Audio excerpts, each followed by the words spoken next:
Okay, so let's get VIP booted up here now that we've rebooted. I might have to splice a couple of things together because when I boot VIP, it changes the sample rate on the audio, and that kind of screws around with my screen recorder here. So I may have to put some things together, so there may be a couple of edits. Let's give this a go. There you go.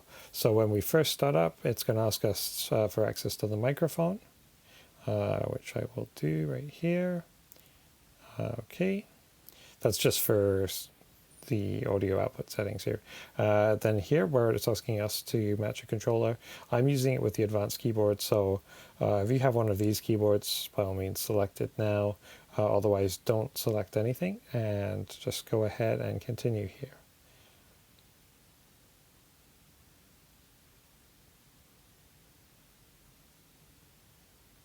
There we go. And now I just put the camera on the keyboard there just so you can see what's going on when I turn that on there. Let me move this out of the way here.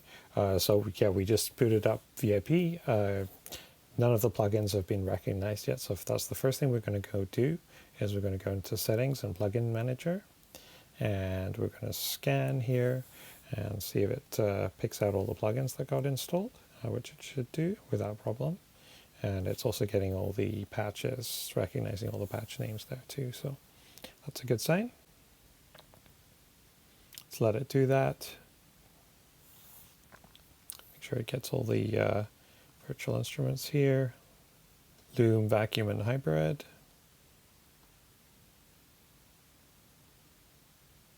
There we go. And then we're all done. Once we're all done, going to hit OK and then let it import all the patches into VIP. Then the first thing we're going to do is we're going to test a patch with the on-screen one. Let's just pick something that's not too... Now, I believe you might not hear this on the screen capture here. So I don't think there's any loopback that I have set up here. So you might not hear it, but I will. So you're just going to have to take my word for it that it does work as I play. Okay. All good. So no need to do anything further there. So once we've done that, at this point, we can go ahead and just boot up our keyboard here and see if this works here. So we'll see the regular boot up screen at first. And I have this connected to a hub. So it's getting power from the hub there, which seems to work decently for me. So there we go. And then we're getting the launching VIP screen, which is important. As soon as we got that, it's bringing us up to the patch page there. And if I rotate the dial here, I think you can see that the selector moves up and down within the VIP software as I am moving through the different patches here. Let's just try changing one here just to see if it loads up. And I'm going to play the on-screen keyboard again. Yep, we got a different patch there. So we're all good. And now if I actually try and play the keyboard, I'm trying to play the keys on the advanced keyboard right now. Nothing's actually happening, and that's just solely because we're not set up in the audio MIDI settings here. So we just need to activate these two ports here in the MIDI settings. And just a quick word on that. If you switch to a different port on a different hub or move any kind of ports around in the USB, you will always have to go back into that page and reactivate the settings there. So now that we've got that, I'm pressing the keys on the keyboard and we've got sound coming out. Sounding good, no delays, seems to be working well. So once we've got that up and running, what I like to do now is just quit out of VIP.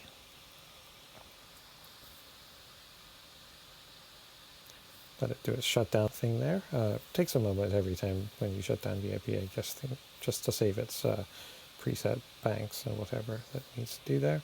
And then this time we're actually going to leave the keyboard on and boot up VIP and make sure that it's running.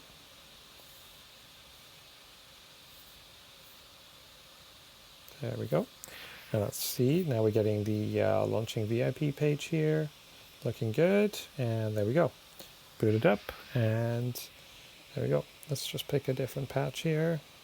Let's pick something. Let's see what this one is. Okay, I'm playing the keyboard, getting sounds out there. It retained my settings, which is good. Everything looks good in here. And so there we go. That's looking good. So again, quit out of VIP. Then the last sort of test that we're going to do is we're actually just going to leave the keyboard running.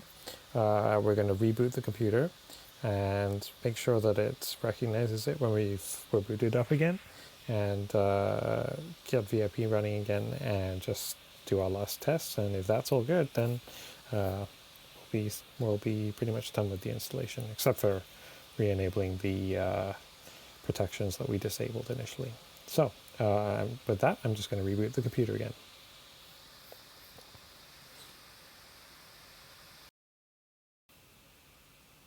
Okay, there we go. We're back up and running. Just did a quick reboot. And as you can see, the keyboard is now on. We are now just going to boot up VIP and see how it starts up here. Make sure that we're getting the launching VIP page there on the screen, and it's not going to crash anywhere, and we're good. Great. Now pick a patch and make sure it loads. And there we go, pressing keys on the keyboard and getting sound out of there. I mean, there's all sorts of things we can go and test out. I've been through all the parameters, the pads, everything. Everything seems to be working pretty decently. So at this point, you can go ahead and start testing and installing other plugins if you want to. Just make sure you always quit out of VIP before you do that. Yeah. Seems to work well.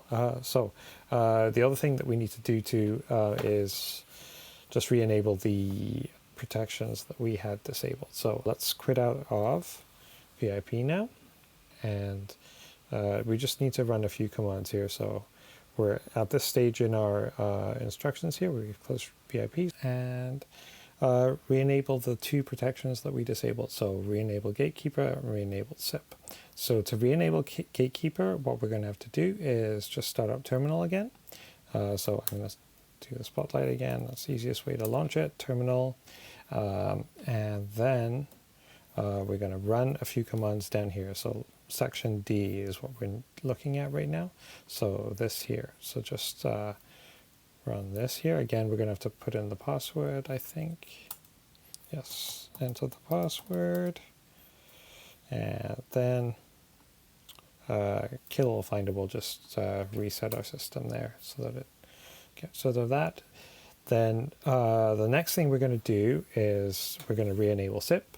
So we do that just the reverse of basically what we did before. So we run into recovery mode, hold Command R at the Apple boot screen there, wait till it loads up, and then look for the terminal utility. It's in the menu, and just enter this command here, csrutil enable. And once we've done that, hit return and reboot the computer again and get back in here. What you will notice is there will be some new warning messages that come up, and that's because we've re-enabled the securities. So you will need to give the computer authorization to allow those drivers and access to the documents folder and various things that come up. I'll talk a little bit more about it once we get up and running here. So Gatekeeper is enabled, and now let's re-enable SIP. So let's reboot. Okay, so we're back up and running here, and the first thing we're greeted with is this system extension blocked. So we need to enable this open system security preferences.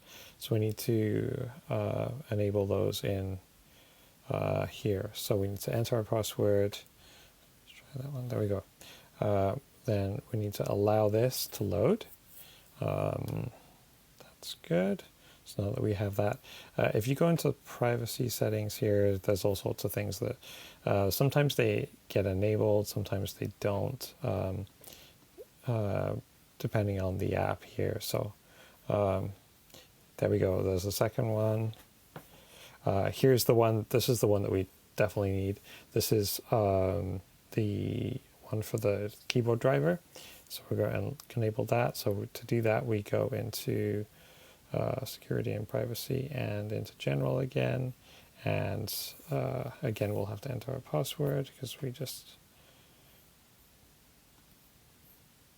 disallowed that, so it didn't seem to take there.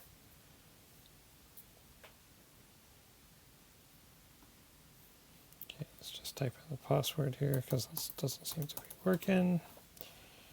Okay, there we go. So I believe that's the driver for the keyboard, so we need to allow that. Here we go. These are the two ones that it needs to have enabled. In Music Brands, that's the VIP, and Pace App, that's the iLock software. So once we have that enabled, then we should be good. Let's lock that up again. And then just for good measure, we're going to boot VIP again. Let me just get the camera quickly up and running there.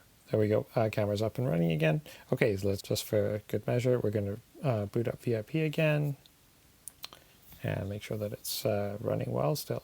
And we'll probably be greeted with some messages. Here we go. So we need access to the documents folder. So that's good. Sometimes there are a few messages that pop up randomly. I've noticed sometimes it takes even a couple of times for it to boot up and get everything. So you may notice after even the second or third time you've run it, you'll get a pop-up message asking for some privacy setting to be enabled. Seems to be kind of normal in the way this seems to work. Once I had it up and running, didn't ask me anymore, and everything seemed to be running pretty smoothly. Yeah, let's just test it again here. Let's pick a patch. Let's put something out of hybrid again here. See here. And again, you probably won't hear this because I'm not sure the loop back is working. I'm just pressing a few keys on the keyboard just to see if I get sound, which I do, and it's great. And if I rotate the dial here, let me just open up the camera there so you can see that's all working. It's selecting the patch area. If I go to the browse screen here, I can go in and let's see, I can select a different plugin here.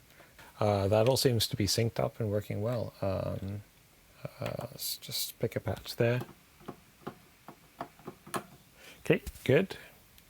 Working well here. So I don't think I have anything else to show you guys. Apart from that, your security systems are enabled again, VIP is running, and hopefully this serves you well. Okay, if you have any questions, comments, leave me some feedback and I'll try and get to it as best as I can. Okay, good luck guys.